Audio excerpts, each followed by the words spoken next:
We'll wait a minute. Usually Vera comes right at the last second. So I'll wait a second, see if Vera arrives.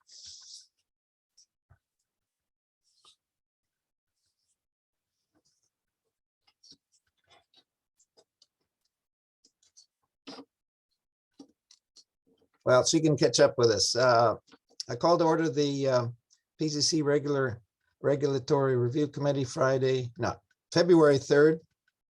Today's Thursday, isn't it? 2022 at 10 a.m. Members present are Aho, Wooch, and Cooley. And we have, and I think we can all unmute ourselves with a small group like this. I think we can all unmute, and it'll probably work. I know my speakers are pretty far from the microphone. And in a committee, we can interrupt each other. You don't have to talk to the chair. So we have minutes from December 9th.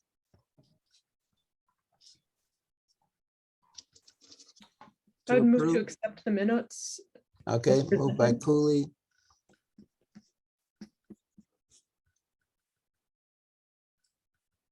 I'll second that. Second by Aho. All in favor? Okay, minutes are approved. Any public comment, Linda? I believe this is everyone Okay. who is here. Okay, So it is all members and staff. The only public comment that I would be aware of, we did provide you with a communication regarding cannabis for the moratorium extension as part of the PZC packet. So right. from Do we have to do anything with, I see that's on the agenda. Do we have to do anything with? So not the moratorium piece of it, but I did put it on the agenda specifically to go over a few things with you. So one of the things we talked about in the last meeting, but we didn't really make any decisions or specify, was the idea that the framework that was put together last fall and that we kind of sent out to the committees really identified multiple districts in which the commission might consider adding cannabis establishments. And so one of the concepts we talked about at the last meeting, but we didn't go into any refinements, was possibly narrowing that down. So instead of, for example, with most of the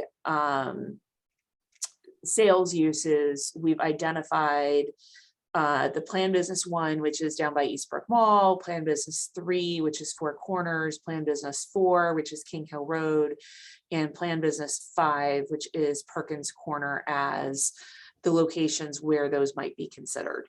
And so one of the discussions was, should we narrow that down and say, you know what, if we're going to have this, since we can only have one retailer period based on our population, and there are not limits on hybrid retailers with dispensaries, a combination dispensary and retailer, is this something that we want to narrow down and say, you know what, rather than saying we're going to consider this in multiple locations across the town, do you want to narrow those areas down a little bit?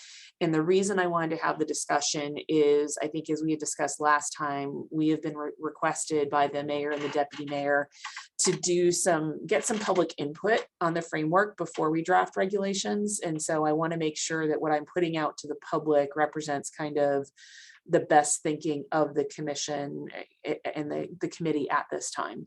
So I want to get. And Vera has joined us. Welcome, Vera. Hi, Vera. You can unmute yourself. I think we can, with a small group, I think it'll work with, unless you've got screaming children in the background. Only a screaming television, but I hope you can't hear it. Okay. So what's on the table now is we have 5 potential places, and do we want to limit it to 1 for the one shop we can have? What do people in downtown stores say about it? So I think we provided their comments to you. I'm going to have to go back. It seems like they didn't really have a definite opinion, right? I thought I think they asked a lot of questions. I know that when we talked about this, both at the committee and the commission level, there were some members who were concerned about the proximity to the educational play care, some who were concerned about the high school. So I think at this point there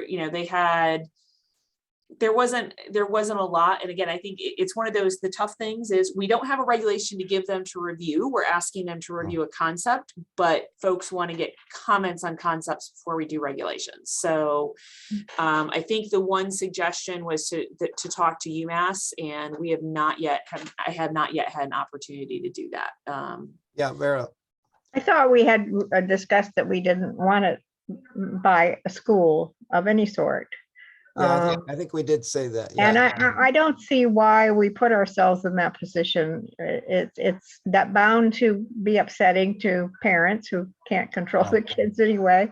And so, I just think we shouldn't put ourselves there. Yeah, I think I agree with Vera. Why don't we just take that one off the list? It'll save a lot of headaches. But on the other hand, I have one point, just the one thing about stores downtown is that it's a special design district. So it would have to look like something in stores downtown. So that's the one. And then we have many liquor stores there. So and you have to be 21.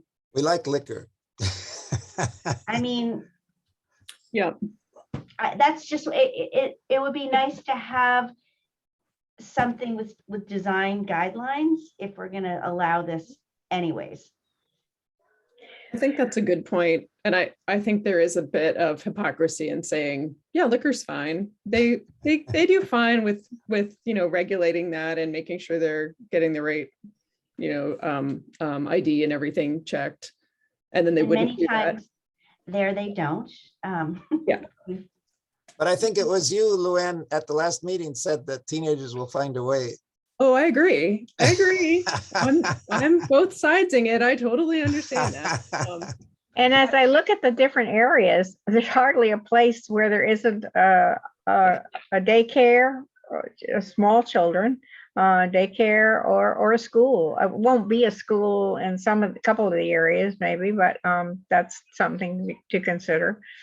Yeah. Well, Perkins Corner would work, right? That's a Or- daycare right up. Oh, no, Daycare. that's up higher. Okay. In I some mean, ways, with a it would be. daycare, what's the issue with a daycare? Is it that we don't want that kind of unsavory traffic next to the daycare? I don't know. I'm just trying to play devil's advocate here because Yeah. I don't know. And maybe it's think not my so. role. Yeah, I'd be more worried about a high school than a daycare. Yeah. I think for our first foray into this field that we should be a little more discretionary about where it goes. King Hill would work. So you can establish, and I think this is something that, so in terms of keeping it away from schools, I think we were less focused on districts than we were on separation distances. So we are allowed to establish separation distances and say that you have to be a certain distance from certain uses. Mhm. So that is an option. I know in previous meetings, the mayor has really kind of thought that maybe getting it close to UConn was probably the better option. Yeah. I'm not sure that the university agrees with that approach, but I think, I know her perspective was, that will at least, if they can walk there, maybe you avoid the driving aspect. So Less again, traffic. Less so traffic. again, at the last meeting, everyone agreed to take the institutional district out and say, nope, we're not going to even look at that. So my real question was, do we want to narrow down kind of the planned business locations? I have one under other consideration. point because part of this is really to help with economic development, and maybe we should look at the areas where we have a lot of vacancies. And so we have a lot of vacancies in the Eastbrook Mall. We have a lot of vacancies in stores downtown. So maybe, and we certainly have a lot of parking at Eastbrook Mall. And downtown is on the transportation line. So Yeah, There's- as is Eastbrook Mall. But yeah. So yeah, but I do think like getting walkable Mhm. I don't know, like, I feel like maybe we should I totally get Vera's point that this is sort of, there's a lot of baggage around this issue. But, and we don't want to cause a lot of uproar, but sort of thinking about this as maybe a liquor store would be, is there a difference? It's just it's just the newness of this concept. I think to Vera's point, I think Store Center shouldn't be the first one. Maybe that one should be the last one. When the hubbub is died down. I just think we are planning and zoning. We are not the Economic Development Commission, and we're supposed to put a different hat on. So I'm not worried about them finding it. Well, Right.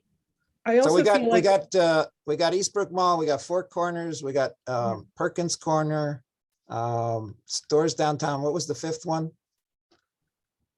I think it was, so it was mainly, the main ones we were looking at was Eastbrook, Four Corners, and Perkins Corner. And then the question was, should we be considering some of these for retailers? We did have King Hill Road there. King And Hill, then King Hill, downtown right. was a question. So why don't we go with King Hill, Four Corners, Eastbrook, and Perkins Corner? that sounds reasonable.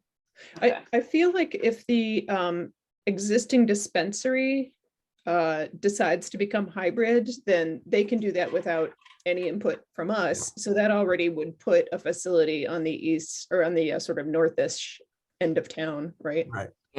And we have gotten some feedback. So I know there's been a lot of back and forth over, is it there? Is it not there? Is it there? Mhm. Has Eastbrook Mall weighed in on this at all? No, one of the reasons I wanted to do this is we need to get out to the public with a concept, and I've got to figure out how to do that. And I'm thinking we're going to need maps of the districts to say, here's what we're considering where. Mhm. And try and do some type of survey to get feedback before we draft regulations. So no, we've not had feedback from them at this point. In terms of the Nature's Medicine, I think that, the last time we had talked, we mentioned the original owner of that had been bought out by another dispensary. And I think we've gone back and forth and we thought it was still operating. My last communication that I had from Cynthia was that it does not sound like they're currently operating that dispensary. And, but that, I think they still, I'm assuming they still may have a lease on the space and they may be waiting to see what happens with recreational.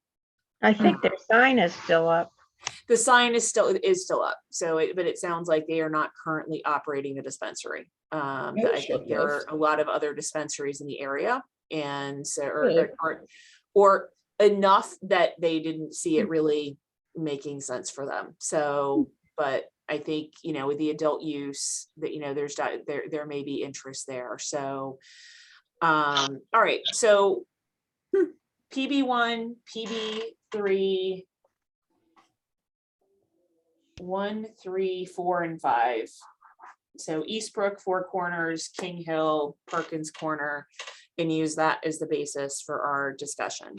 Yeah. Okay. So the other piece of this that I wanted to just kind of put out there was that after our last regulatory review meeting, I did get some callbacks from colleagues in towns that have production facilities.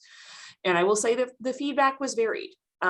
From folks who are, I had one person who was like, honestly, you can't smell it till you kind of get up to the door, to other people who are like, oh no, you can't. Like, and we did have a company that was willing to do a tour. I can't figure out how to accomplish that for you because by law, your meetings have to be open to the public, and these facilities have very tight security. Which they are required to have. So I don't know how to have a meeting that is open to the public where I can't tell them who is going to show up. Stream it? If you're in person, I think the way the rules are, if you're someplace in person, Mm. You know, so I'll talk to Kevin to see if that's an idea, but we did have one of the planners I spoke to reached out to the company that's in her town, and they were open to doing a tour of the production facility. Hmm. So I just wanted to let you know that we just haven't figured out how to do that. At the last meeting, the consensus was really just take production off and cultivation off Yep. the table for the time being until For the you time have being, time. for the time being, yeah. Yeah, until Now you we have time we have had tours that were closed to the public. I remember going around with the PZC around Mansfield. I remember when we were looking at, Those were open. those are open to the public. No one chose to attend. oh, okay. So that those field trips were advertised in the van. It just no one came.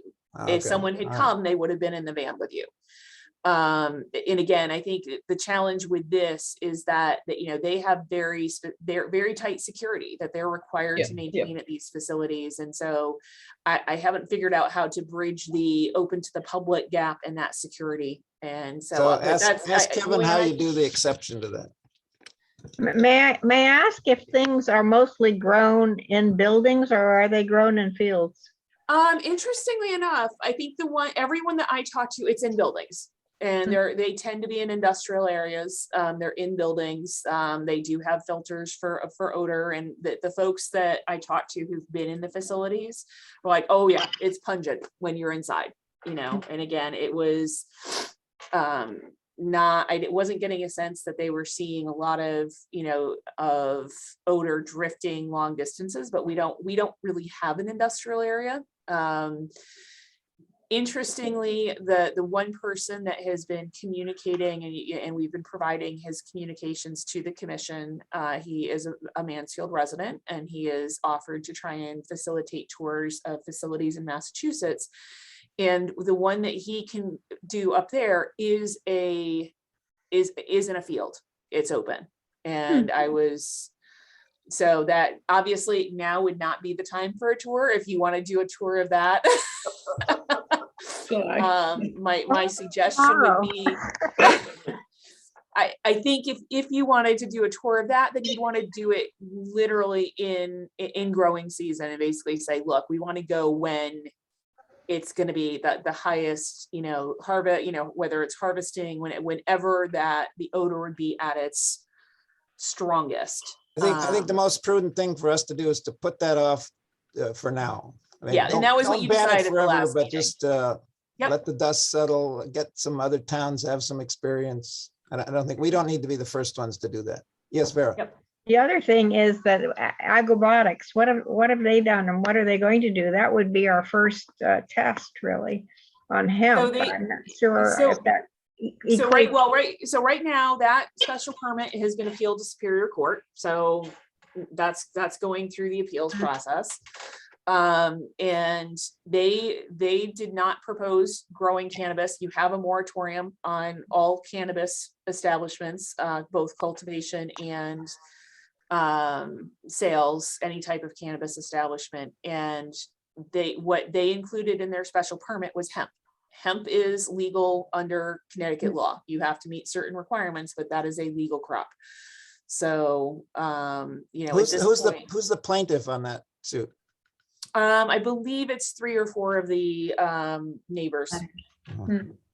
So we'll keep you posted as that moves forward. We have provided all of the documentation as well as transcripts at this point.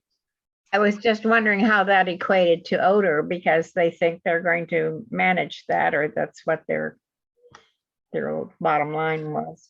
I mean, I can tell you that from a hemp standpoint, there was actually another farmer in Mansfield, I'm not going to say who had a hemp crop for a year. They decided, you know, they were licensed by the state. They decided it wasn't worth it and they stopped doing it. But I believe that crop was grown outside. So, you know, that was but the one that we're banning is cannabis. We didn't even learn about it until they had stopped doing it. Yep. No, I know that. I just wondered if the odors equated. That I don't know. But again, hemp under the state, as long as you meet state rules, I think there are 80 some places that are licensed to grow hemp in the state of Connecticut. Okay, anything else related to cannabis? So the next step for us is going to be to figure out how we put together something that is easy for folks to look at and then do a survey. Okay, sounds to like get a good feedback plan. before we draft the regulations. Okay, All right. now we have So- the little matter of reorganizing the zoning regulations. So this is one of the things I wanted to do, and I will fully disclose, the chair called me last week and said, I really want to accomplish this year. And it was not the first one on the list. So one of the things that I wanted to do is just kind of lay out, going through some of our past agenda, that here are some of the things we've talked about. It's not a full list that's on there. And what we really need to do, and Jen and I were talking, is really get this to our consultants. And so it's finding time to pull together stuff and handing it off to them and saying, please work on this. The reorganization, I feel like I did work on when I had, some, I'm not going to call it downtime, but we weren't as busy several months ago with various tasks for the commission. So, I wanted to see if at least this list in terms of priorities makes sense. So, from a staff perspective, our thought is, if we can tackle, a reorganization of the regulations, that would be a great first step, is at least make it more user friendly. And then we can come in and hopefully go, okay, we're now going to take this chapter on and redo that. So that was the thought. And this was kind of the framework that we had presented in terms of the overall layout. And I think the challenge we continue to have with this is a lot of scope creep.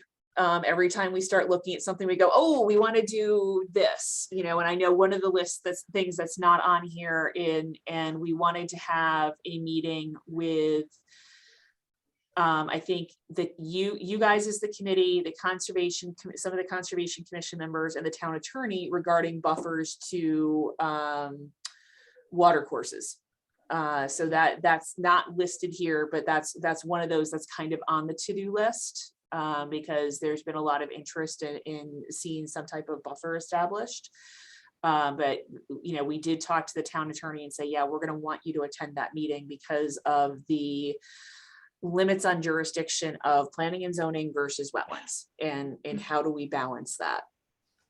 So I have one question, just because I think that one of the way I've been trying to wrap my head around this to see how to make this, how to simplify this process, because it's a really big, daunting process. And I think that's what's making it really hard to get this done. So one of the thoughts I had this morning was, and I think Linda and I have talked about this, is that let's just set up this framework for the regulations. Let's reorganize it. And then we can pop in riparian quarter zoning, small lot, single family, and but we'll have that overall framework set up so that then when we have to take on the hard things, it will be kind of easier to do. And I mean, there's several things that we have to, we have to look at the new legislation that just, PA 2129, to make sure that our regs are consistent with that. Mackenzie, signs. So those, and that all has to be done through the reorganization. So there's enough cleanup that has to be done. And then we have to put in the parking lot these bigger items that are very important. But first we got to figure out what this document is going to look like to make it user friendly. And I hear what you're saying, Jennifer, but it seems like we've spent 4 years trying to make a framework. Well, we got to get it We done. could spend another 4 years making a framework and then No, not we've got to make take any 6 change in the months to make this regulations. framework and get that done first. Then that's my thought. But if that's going to take another 10 years, then no, we can't do that because we're not going to make any do it. progress on anything. Well, and I think one of the things that's happened is that because of how big this overall project is, you've made progress, because what we've done is we've pushed off the big piece to focus on the kind of, okay, let's deal with multifamily. Let's, we did the accessory dwelling unit. So I would argue you've made a lot of progress. We just haven't made progress on the bigger, let's make this easier to use. You've made progress on very specific topics that have become like, no, we have to address this now. And unfortunately, focusing on that just pushes the bigger piece off. And so we've got to kind of figure out, how to try and move everything along at the same time. And wouldn't it be sort of parallel tracks, Linda, though? Like we're doing we have to do this major reorganization. And then at the same time, then prioritize like maybe two things that you're going to start working on that is hard, that the public really needs to weigh in on. The reorganization, and they may think maybe we're doing something different, but we're really not. The reorganization isn't changing the zoning regulations per se. If we but maybe this is a staff level conversation we need to have. Isn't this what we were going to do, where we were going to hand this all off to a consultant to Yeah. do? yes, and I haven't had time to package it up. So it's Okay. that's Let's do that. Good idea. Great idea. Maybe you could make a subcommittee to start. So that, handing it off to a consultant is definitely, something we have to do. And unfortunately, it has just been a very busy few years. Not only with the commission and review of some large projects, but quite frankly, right now, as Jen knows, our office feels most days more like community development than anything else. We're with the amount of work that is going into housing rehab, resident assistance, and acquisition of a new fire truck. So that's Food and childcare assistance is what we spend a lot of time doing. Yeah, I mean, that's part of it. That's the resident assistance program. And do we need dedicated staff for that? I have put a request in my budget. We will see what happens with that. Good, excellent. So how can we support that? No, Can we seriously, Can we as a come to your commission- budget meeting? Can we as Or a have we commission done it do something already? to support that? I mean, with the town budgetary process, can we Yeah, support any of Good that? idea. Yeah. yeah, so we'll see. I mean, we've had our budget meeting with the manager and the finance director, and they've asked us to come back and say how much would it cost to hire somebody to do this versus contract it out. So that's something we're going to have to try and put some numbers to. Our challenge, and we have let them know, is that we're having a hard time finding consultants that are doing this work anymore. We put out an RFP to take on the childcare and food assistance and got 0 responses. And so that, that we advertised that in the Current, in a few different publications, sent it out on the planners listserv, and we got nothing. So this is something that you have to work on personally? Yeah. Though Jolene and Linda mainly do. Yeah, Jolene does a lot of the day-to-day with the families in terms of reviewing applications for eligibility, and then I work more on the back end administration of reporting, creating spreadsheets. That's apparently a big part of my job right now, is creating tracking mechanisms for this. So That doesn't seem like it's part of planning and zoning. well, it's part of Planning it. and development. It's planning and development, and so it falls under community development, and that I think is something that it's a huge time issue right now. And I know Jolene would love to get back to just doing zoning. Is there? I'm really theoretically only 15 hours of planning and zoning. The rest of my Planning and time development, is Jen. parks. I mean, planning and development, rather. And the rest of my time is parks. Yep. Is this uptick due to COVID, or is this uptick just what's happening all around? Is this an COVID. uptick versus normal? COVID's a big piece of it. So that, one of the grants that we received is literally to assist families that have been impacted by COVID. So that, and that was something that the town wanted to apply for and try and help families. And a lot of that has fallen onto us. The housing rehab has also been busy. And, I think that's, we're just seeing, our lower and moderate income families need help. And, that's what these programs are designed to do. I don't see how that's even development. That's welfare. It's called it. How do they call that development? It's called community development. So community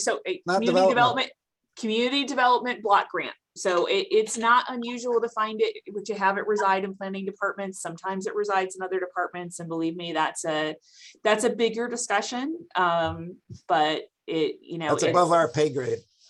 It's a big chunk of the work in our office right now. And that does ultimately impact our ability to work on other things at the end of the day. So Okay, well, we'll protest and say, liberate Linda. it's really Jolene. It's really Jolene. As well. Okay, well, liberate Jolene. But yeah, I mean, Jolene, Sandy, and I, Jen hears about it kind of offhand and commiserates with us, but I would say Sandy and Jolene do the bulk of the day-to-day work right now. All right. In terms of So possibly we could have two tracks, one helping create a structure and another track of actually getting something done all at the same time. Not eventually, parallel, concurrently. Concurrently. Concurrently. With a consultant deep in the weeds in this. Okay, all right. Mhm. so Are we back to square one with the consultant? I need to check with our attorney because the folks that were with CHA that you guys agreed to contract with now have their own firm. So we're hoping that, and CHA did formally transfer work over to them. So we're hoping we can just do the contract with Tyche. Is it Tyche, Jen? I can never, I'm not sure. I think it is Tyche, which reminds me of Little Tykes, but.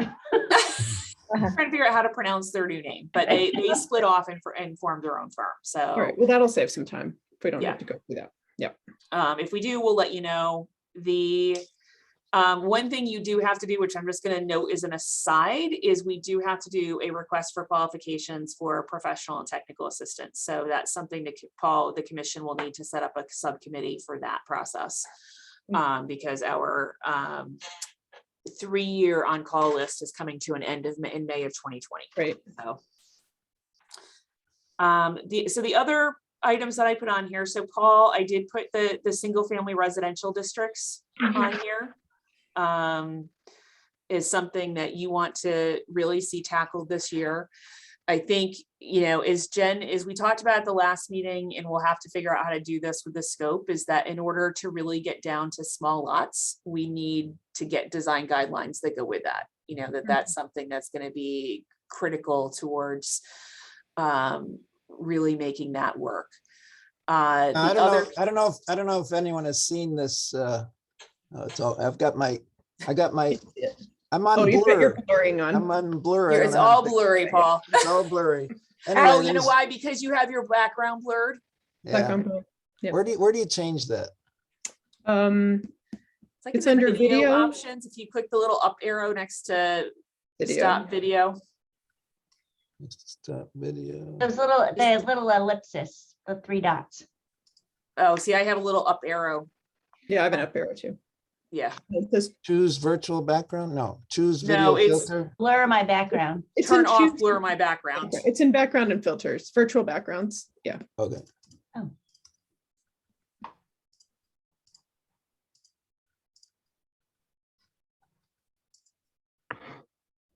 Anyway, I can't find it, but there's one I sent to Linda, and the title of it is Small Lots and Smart Places, a right size solution for Connecticut. And I think you're all familiar with with the advantages of small lots, and with the more efficiency of land and more drivability, easier to provide services. And probably the number one importance of smaller lots is to have more affordable houses. If we force people to have 90,000 square feet, our houses are not going to be affordable. Mhm. And we have places in Mansfield, like where Luann and I live, that are all 20,000 square feet, and yet are 90, which doesn't make any sense whatsoever. So one of the things that we talked about in December, which was in the packet, was creating one district, one type of housing for the entire town, which would depend on whether you have water and sewer. That would be a higher density. Mhm. No water and sewer would be a much lower density. And so we could arrange it that way. Now, the suggestion, this publication that came out last week was suggesting eight housing units per acre when you have water and sewer. That's something, Vera and I have talked about. That's 5,000 square feet. Vera's not quite as excited about 5,000 square feet, but I could see 10,000 square feet. Certainly it'd be a big improvement over what we have now. And then, of course, when you have no water or sewer, then perhaps one per acre. But I think this would be a big step toward affordability and walkability, and we would get more investment in the town, more housing, more affordable housing. Mhm. Mhm. We would have fewer emissions. Not everyone would have to drive everywhere. And if you want to have your house on 15 acres, you can still do that. It doesn't prohibit that. It's just it's to have, as it says in the title of that public. Can we pass that around, Linda? That I just- publication? Jen just sent it out. I Okay, put it in the chat. Yeah. Okay. It's the second one. And I can share my screen if you want, because I just found it on Desegregate. Yeah, I've seen it too. I would say that I don't have any problem with this at all, because I think one of the things that we have to remember is that in our town, we have so many other things that will limit the amount of space you can build on a lot, like we have wetlands issues, we have steep slope issues. There's the amount of space on the lot that can be covered with a building. I think that's part of it too. So there are lots of things that limit the number of spaces that you can use in a development. So I don't think that by changing this, we're going to end up with immediately, and also things change slowly, immediately a huge proliferation of lots and lots and lots of houses popping up all over the place like mushrooms. I don't think that this is a problem, and I think that it will actually encourage that kind of density in those places that will meet all of those other requirements, which would be absolutely appropriate. Yeah, and I think that's where we're trying to foment some densities where we have the water and sewer. Of course, we have to get the university to agree to take the sewerage, but we have a fixed agreement with them for a certain amount of connections. Is that correct, Linda? Sir, there's a certain amount of gallons per day, and I will tell you, I think the agreement does have an end term, which is coming up. So it is part of our discussions as part of the framework committee. We have started talking with them about the sewer So we agreement as well. eventually will renegotiate that. It's going to have to be. Yep. Yeah, right. Are they going to reach a limitation that will preclude us from getting what we would like? I mean, don't. do they have a capacity that they can't go past? I'm sure. Yeah, well, and that's part of the, and so that one of the things you may remember is when we negotiated the sewer agreement we have today, our original capacity was higher. And then it was back down because there were improvements that they needed to make to the plant. One of the things that has happened over the years is that the wastewater treatment plant was designed for a certain capacity. As we have gotten more water efficient, the sludge has gotten thicker. So less water, different consistency, it lowered the actual design capacity of the wastewater treatment plant. So, on the one hand, good, we're conserving water. On the other hand, Not less so, capacity for treatment. So, But several years ago, the university did talk about the future, and in their discussions of the future, they have a second wastewater treatment plant next to the current wastewater treatment plant. So and there's, also they're building new apartment buildings or dorm buildings or whatever right next to us. So, they're going to have more need than they have now too. well, and again, that's why as part of the framework discussion committee, that the sewer agreement has come up in terms of, what they're looking at, what we're looking at. That is something that does have to be renegotiated. and eventually they'll probably build a second plant there. So I don't know, but I mean, I think the other thing that we have seen is, and I think downtown has been a good example of this, is that the estimates of what wastewater usage will be have been based on very conservative numbers. And so, for example, the actual wastewater usage in downtown is, I want to say, less than half, if not closer to 1/3 of what it was estimated to be and what they had reserved for capacity. So that's huge. So that means, keep in mind that our allocation was also based on, it's, I want to say 160 or 170,000 gallons just for downtown stores. I want to say they're probably closer to the 70,000-80,000 mark in terms of what is actually being used for water and wastewater. So Has the town ever considered their own sewer treatment facility? I'd have to talk to Public Works about that. I think, I know that Meg Reich, will tell you that the history of the wastewater treatment plant at UConn is that it was supposed to be a community plant. So not just, the universities, but really be a community treatment plant. I think one concept that we've talked about is whether or not we should be looking into a more regional system. So, for example, Coventry has treatment issues, Mansfield, the university, you have Wyndham water pollution control. They have and so, should we be looking at a more regional solution as opposed to each town doing its own treatment? So that's one discussion we have had, is whether we should be looking at something that's makes a little bit more sense from a regional standpoint. And part of Mansfield already is on the Wyndham system. Yep. South side. We're so restricted to have to connect to public water and sewer in building out. So, I mean, I'm not sure, does Wyndham have capacity for an area that would fall under their purview?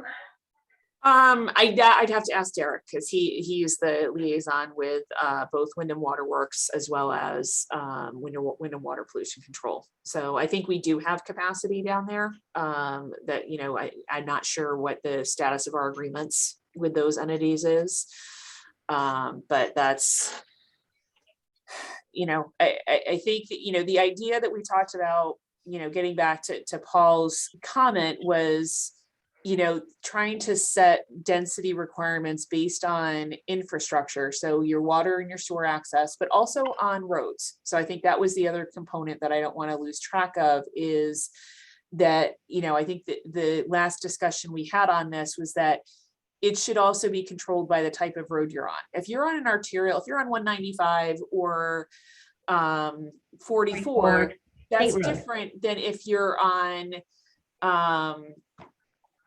Hunting Lodge.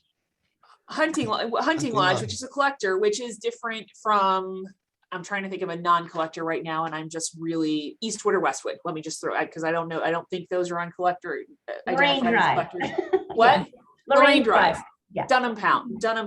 Yeah. So there you have three different kind of categories, and I think the density should really reflect what you're dealing with in terms of what traffic is anticipated as well, in addition to. Now, I don't understand quite why you'd be worried about traffic on different kinds of roads. If you go to Cambridge, Massachusetts, you've got hundreds of people per acre, and tiny roads, smaller than anything we have here. So I think, why are we worrying about putting a couple more houses on Dunham Pond Road? so I think part of this is also to recognize that what you're talking about is it's a sea change from where Mhm. the community has been. Right. So we showed you, and Craig, we can get you these maps, but I think as part of this process, we've looked at the history of the 90,000 square foot single family zoning. And you can see over the years, it growing from one kind of confined area to the point where it basically takes over the town.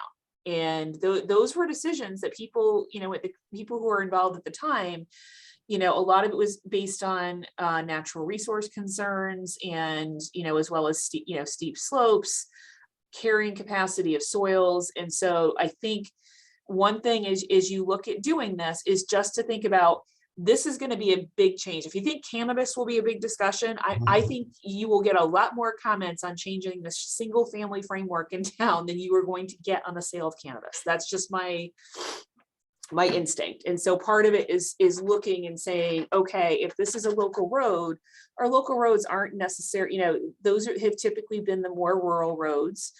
One of the big things in Mansfield tomorrow that we heard from people was they wanted to maintain the rural, semi-rural character of Mansfield. They didn't want to see it turn into, a more Cambridge.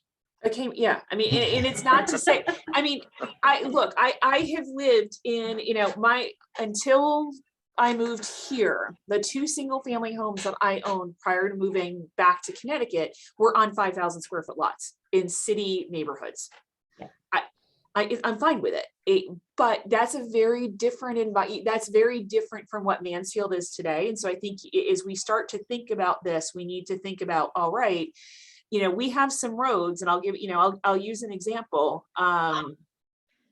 Coventry Road. So when we first did the Mountain View Acres subdivision, and we were going through the preliminary review back when they were going to do 8 or 9 lots, Public Works was saying, can we require them to pave Coventry Road?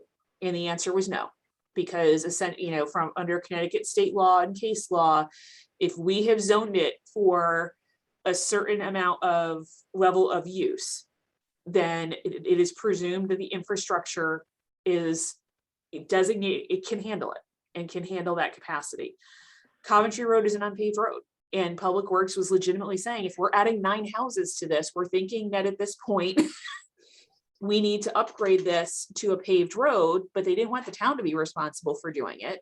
But we didn't have that ability because, again, it was zoned, they were building what it was zoned for. So those are the types of things that you have to keep in mind, is that once you make that decision to upzone, if the roads are not, we're basically saying the roads can handle it. And there's nothing we can do when someone comes in to build. But I have to say that I am struck by us sitting here worrying about whether or not the roads are large enough and big enough, when we're also talking about making the roads smaller to accommodate, pedestrian. I wouldn't say big enough, but I would say, think about our gravel roads that. No, I get the difference between a gravel road and a paved road. I see that. But I think part of what people are thinking about or concerned about when they're talking about, can the roads handle this, is, can people go fast enough on these roads? And we're actually also talking about lowering speeds in areas with higher density. And so it seems like those things are in conflict. Like we need to think about this in a way that incorporates both of those concepts, right? That if you're going to have increased density, you have to be cognizant of possibly also having increased pedestrians, increasing cycle traffic, that will necessitate having lower speeds on those roads. And so that should be part of the design. Does that make sense? We may want to increase density and narrow the roads at the same time in order Yeah, to I think narrow, walkable at least community. make them, at least not, if not narrow, at least justify and explain why we're not anticipating raising speed limits, or why we are encouraging more pedestrians, and why we need to create that kind of infrastructure. I could envision an Eastwood Road that's narrower and more dense. So you don't have people going 60 miles an hour up it. You got speed bumps, don't you? Yeah, but well, I think making roads narrower seems to be the best way So to it sounds like lower what you're, velocity. it sounds like what you're talking about is I'm going to add a third parallel track here, which is not something that we would be responsible for, but it is something that Public Works would need to do, which is to revise the engineering, to develop new engineering standards and specifications that accompany this shift in single family zoning to say, okay, here's, if you're building roads, here's what the section is, here's what the requirement is going to be if we're modifying roads. So I think that's something where you'd probably get some interest from the Transportation Advisory Committee. So kind of, again, I think that third track of saying we have to look at everything at the same time. We can't, you know, Yep. we can't come out and say, let's do single family without looking at roads at the same time. Yeah, and I mean, And I also want to say something about, like, this is sort of, I think what we talked about in our plan of conservation development is to do sort of this, the new urbanist transect, right? So there's certain areas in our town, one, you know, Eastwood, I would argue, the Hillendale Linwood area. We could start with that, see how that goes. Those are walkable to the university. mhm, They're neighborhoods in transition. They could easily go, they need stabilization badly. Like I would say Timber Drive, where I live, Birch Road, they all need some neighborhood stabilization, right? They're walkable. I mean, where in Mansfield, we need to capitalize on that. Where in Mansfield can you walk to CVS? I mean, my husband has given up the car since I mean, he's a little OCD with his 20,000 steps a day, but he walks to get his prescription, walks to work. Yep. You can't beat that. So those are the areas where perhaps we begin with this increased density, and we don't. And the entire town does not have to be Cambridge, but maybe a couple of blocks can be. Maybe Eastwood, Westwood, maybe Hill, maybe we look at it as this transect, right? Where we That'd be have, great. yeah, I think so. I think we're kind of looking at this, we're kind of bringing up something that is we're making it too big and too complicated, where it could be simple. We start very small. Yeah. Mission, And then mission creep. can you imagine we would get 100 new missing middle units? That would be like a huge success. Yeah. And then we could go from there. Well, in the past, we have talked about thinking about a certain distance from the university and making a zoning district there. That might be a place to start. Or well, and this, all of a distance from our PB zones, a distance from Eastbrook Mall. Those are other areas that Yeah. really need help. yeah, I mean, and we can encourage transportation oriented development, which, you know, we have like one of the world experts right here at UConn who studies that. So, I mean, that is definitely something that would fall right into this entire sort of genre of smart towns, smart thinking that we're getting into here. I do think, though, we have to be super careful when Yep. we're doing this, because I think we cannot move forward without design guidelines and Absolutely. without looking at this natural resources protection zoning. And it has to be a very holistic conversation. Yep. But if you live within walking distance from a planned business where there are jobs, then maybe you can, that's where we look at it. And we need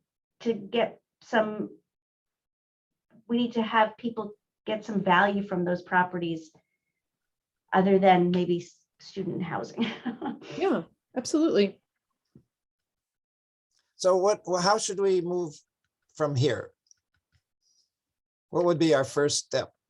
So I think based on the conversation you just had, what I'm hearing is opposed to townwide folk, which I do think would create a lot of Chaos. angst, focusing in on, I'm going to say, the areas surrounding Four Corners, downtown and campus, Eastbrook Mall. So basically the areas where we have water and sewer infrastructure, and looking at, all right, what is this new zone going to be, design guidelines that go with it, and also talking to engineering about street standards and specifications. And, looking at, can we come up with something here? Because I do agree that, if you're going to increase density, it has to be walkable, and the sidewalks can't be an option anymore, that, because that's the one thing that when you look at, every neighborhood I've lived in on 5,000 square foot lots has sidewalks.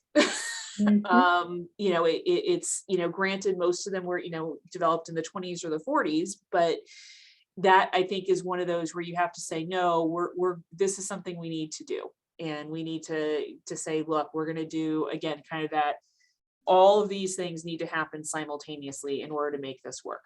And going back to those areas that have potential infrastructure. One of the other things that Jen and I have identified that we put in our budget discussion, and I think we've also talked about whether or not it might be an ARPA project, would be to do a neighborhood plan for West Campus. And A neighborhood plan for what? the West Campus area. Oh, And okay. so, this might be something that we could incorporate in as part of that, and we'll have that. And the idea is that we're losing a community anchor. We're losing Goodwood School. Right. And that is, And you have an area we're losing Goodwin School, which is the kind of the community anchor up there. One of the projects that you might have seen that was included in the town manager's proposal for ARPA funding was extension of the Four Corners sewer service to that area, to Goodwin, to facilitate either an adaptive reuse or redevelopment. And some of the feedback that has been received so far is concern about doing that without having a real plan in place. And that we don't want to just facilitate more multifamily housing. If we want affordability, how do we get it? And so that's where this plan comes in, and that might be something that we can kind of talk about in terms of, all right, the plan, the zoning, the residential guide, the design guidelines, and the street standards. So perhaps we could tackle places with both sewer and water first. Yep. That's a chewable size. And then down the road, the next chunk would be areas that have water or sewer. That would be another discussion. Yeah, and I think there are some of those, but yeah, I think where you have water and sewer available today is definitely something that, quite frankly, I would agree that it actually needs to be a priority, because we are continuing to see interest in development there. And as much as Jen and I throw up photos of cottages and small lot single family, it's They not don't what bite. we get. It's so, you're gonna have a pre-application meeting on Monday for a parcel that has sewer and water access up in the Four Corners area. one of the areas we should really begin to look at, almost, it's really kind of low hanging fruit because it's already in the POCD, is our transitional zones. We have a bunch of those transitional zones that people want to do high density mixed use development, which is, it's not in the POCD. So I think that. What are the transition? What do you mean transitional zone? So you identified, let me see if I can, I don't think I have a map handy. I think I can find it, Linda, if you. Okay. this. So one of the things we did on the future land use map was to say, for example, Four Corners you have is a mixed use center. And then you had certain areas and parcels that were on the edge of that. And what you said was, it's not really rural residential, but we don't think it should we don't think it should be mixed use center to the highest degree. So we created either mixed use center or compact residential, what we call transitional zones. So in the map Jennifer's showing you, for example, the deep brown areas are compact residential, and then the light brown areas are the transitional. So how do we transition from that higher density to the rural residential? The red areas with yellow stripes, that's your mixed use center. And then you'll see that you have parcels, again, kind of on that fringe that have access to sewer and water, but because of what's around them was identified as being transitional. So for example, be the Brundage property where we had someone observing our meetings for years at Four Corners. just You mean east of the Buckhold property? yeah, just east of Four Corners on 44. The That's Buckhold actually- property. That, which is actually rural residential or residential village, but you have the property that is next to Cumberland Farms. Mhm. Right, That right. that property you identified as transitional. Yeah, As, That's that's the a- you fish, could- that's the fish property. That's a No, good that's example. the, That's a good Oh, example. no, J.E. Shepherd, sorry, Yeah. J.E. Shepherd, sorry. Originally the Brundage family. So Okay. those are the ones where you said we want to transition from that higher density of the mixed use center down to that rural residential neighborhood. Yeah, We don't think no. it should be 90,000 square feet. You have access to sewer and water infrastructure. What should it be? And Yeah, so that's a those- good area. Yeah, we do need to think about those. Yeah. But, and one of those transitional areas, interestingly, is the golf course property, but that has been that's RAR 90, so. But with the ability to do multifamily. And they're applying to change the zoning, right? No, they already did. They already did. Okay, Yep. that's already changed. Okay. So, but those are, so those are, I think, one of the things that, as you talk about missing middle housing is, and I think, you've identified the mixed use centers. Okay, that's where we want to put our higher density housing. You've identified locations for multifamily. Now the question is, okay, what do we do with as Jen put it, these transitional areas where you have access to infrastructure, but maybe, these may become those places where you can do some of that missing middle housing. Right.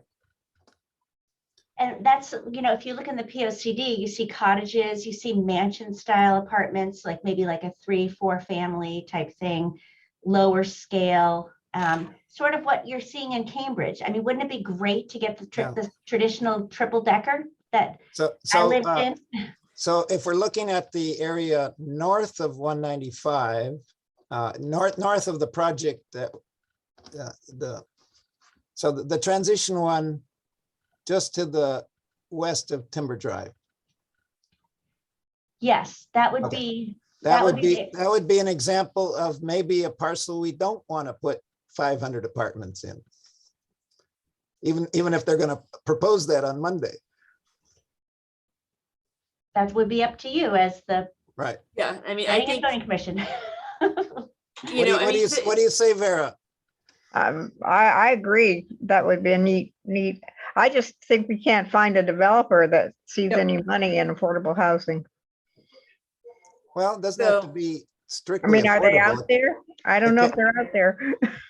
It could be just housing, not necessarily affordable. I mean, 10% of it affordable.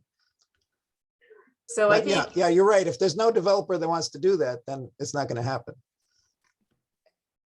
I think, you have, so this is, I think you identified kind of some starting points for us for looking at, let's look at these areas and say, all right, what are we, when you look at, I'm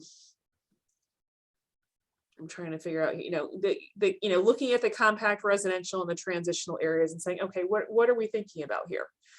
And, maybe it's that, your multifamily gets focused in your mixed use centers and your compact residential becomes, maybe that's your opportunity for the missing middle as opposed to traditional multifamily. So I think though, again, you've given us some starting points here. I think, as I said, Jen and I, we do pre-applications with developers. We try to share our thoughts based on the conversations that we have with this committee as well as the commission as a whole. And then you have opportunities as part of the pre-application process. And I think the big thing, as part of that, and you will have one on Monday evening, is to really, kind of share, what you're looking for. And I think a lot of times we can tend to get excited when you're, oh, it's a new project. And we've got to, I think, which is good, but at the same time, you also, they are looking for concrete feedback as part of those discussions. I will say, that the last pre-application meeting you did for the property on 44, east of 195. We haven't heard from them again. And I think, you know, there were a lot of things that you raised during that discussion, quite frankly, that were things that Jennifer and I had raised during a pre-application. But I think hearing it from you were something that they went, okay, this may not be, you know, I don't know. They might be out doing research to see if they can find a way to make it work. But other than a few questions shortly after that, we haven't heard back. So it doesn't mean that it's gone away, but it's not something that I've heard anything recently about. And So- the other thing we've talked about this, we've been talking about this for like 7 years, is giving giving incentives for redevelopment, right? We have enough places where we have apartments right now. We have most of our apartments are not great apartments. Mhm. So if we can get them to redevelop, I mean, like Knollwood or all of the Carriage House, like, can you imagine if we could get like a bunch of 2-3 families at Carriage House and have it be more dense? That would be great. But those are the things like redevelopment and transition zones. If you started there, you could get some nice, I think we could at least get some zoning regulations that say we're going to get some nice missing middle housing. That's a good idea. Now, what kind of incentives could we provide to someone at a carriage house, for example? Density would be one of them, right? Well, and I think the tough thing is what Jen's talking about is not redevelopment for denser multifamily. She's talking about redevelopment that adds density, but on individual, you're Yeah, talking about subdivisions, correct, Jen? Missing middle housing. I'm talking about like, I always forget how many units are in these places, but like Carriage House, right? Say we gave them a little bit of a density, we allowed them to go slightly higher, Mhm. and we allowed them to you have those like spread out, like they look like The spread out density, the density right now is surprisingly low because it's so spread out. Well, So we because don't- I don't think that would be a step down from what we saw at, Capstone and Haven. I think we want maybe a step, if we could get, the thing is that I think to redevelop, you need like beaucoup density. So I don't know where you find that sweet spot, but I think we need to put it out there, what we want there, and see what happens. But you could have some nice middle housing there with a much higher density, because that density is surprisingly low, given Yep. that they're all so spaced out. Yeah, well, and again, keep in mind, a lot of those older complexes, that's because of lack of infrastructure. So that was based, I think each one of those buildings might have their own septic system. So, which is how, so Knollwood has gone on to public sewer, but I think, Carriage House is still on well and septic. So Knollwood would be a good example of something to think about for someone who has water and sewer. But again, I think the question is, and I don't have the answer to this, is once you offer density, they're going to look to do more rental multifamily. It's not necessarily it's the question of, if you're talking about you want missing middle, I don't know how you get there from someone who owns multifamily and just wants more density. Can we do It it? might make it nicer multifamily, but I don't think it's going to be anything. Can we do other it than through multifamily. design standards? well, one of the things though is, if we are, clearly we see a huge market for multifamily. And if we're going to get multifamily, to me, let's get it in the places where there's going to be not a lot of neighborhood impact, but it's not a green field, right? Like, let's get it. We don't want them to be developing our natural, we want redevelopment, infill, but that's where we need a consultant to kind of help us with threading that needle and getting design standards, I think. Could we limit the height in order to spread it out? Yeah, I think you can limit height, setbacks, whatever. I think there's a lot of things you can limit. Because if you give them density without height, then they're going to finally figure out what kind of housing we want. Right. And then if you extend sewer, you have to be careful about 830G because then you What's have 830G? that's the Affordable Housing Appeals Act. They can come in and they don't Oh. have to, that's what Eagleville Green came in, but that was, you wanted that affordable housing, but if you get someone who, it's just 30% affordable and they can really, you have no jurisdiction over design guidelines, density, you don't even have jurisdiction over, right? Not a Density, lot, no. yeah. They could put like a tower on whatever, North Eagleville Road, where the Northwood Apartments are. Because, or, behind there, because of 830. So once you have that infrastructure, you can't slow that down. A tower on where Stores Lodges / Pond Place was gonna go. Well, we just have to hope, we have to try to not fall into that category. Well, of the if you add 830G. sewer, then someone's gonna come in and you won't have any. And it's gonna be your catch-22 because the only way you're gonna get the density you want is with sewer. So it's not a great, we don't have good answers. So other than trying. Just lots of ideas, not good answers. But I think it is correct to zero in on the water and sewer part as a chewable part of this. And design, of course, and transportation. All right. So the other items that were on the list for things that we have standing out there, and I do think, have to get in, some of them may be able to be integrated into either the reorganization, but one of them is the commercial use piece. And in particular, I would argue the Four Corners area. I think we have to address research and development. So if we want to start seeing things other than multifamily as a proposal, then we need to really look at looking at the R&D and the things that make sense close to UConn, so that people don't need to go other places for that. And then I think the last one we had on the list was, this is one of those little ones that we just need to tackle at some point, which is farm stands and food trucks and mobile vendors, so that they don't have to come into you every time. Yes. Let's do that. That'll save us some time. And then we have the adaptive reuse. Yeah. So that one was the one we talked about at the last meeting and trying to figure out.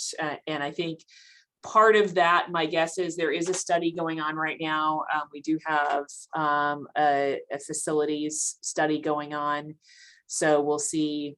Jen, do you want to, are you intending to share your screen? What would you like me to show? I was looking at something that's Luann. No, it's just like, I just didn't know if you were like, No. you're doing Google searches. I was like, Oh, I'm sorry. You're sharing. Yeah. so just that, the adaptive reuse piece, I think will come in as we look at, particularly with the schools, looking at how we want to handle adaptive reuse. And I think that would apply to both schools as well as historic structures. So, Kirby Mill, we mentioned, is one being out there that we do need to look at as well, in terms of what they could possibly do and making things a little bit easier when you're dealing with those structures than they currently are, in terms of essentially a non-conforming use. Now, those old schools have a lot of land. Maybe that's a place we could put some middle housing in. There's already a playground. Yeah, Yeah, already a playground. we'll see.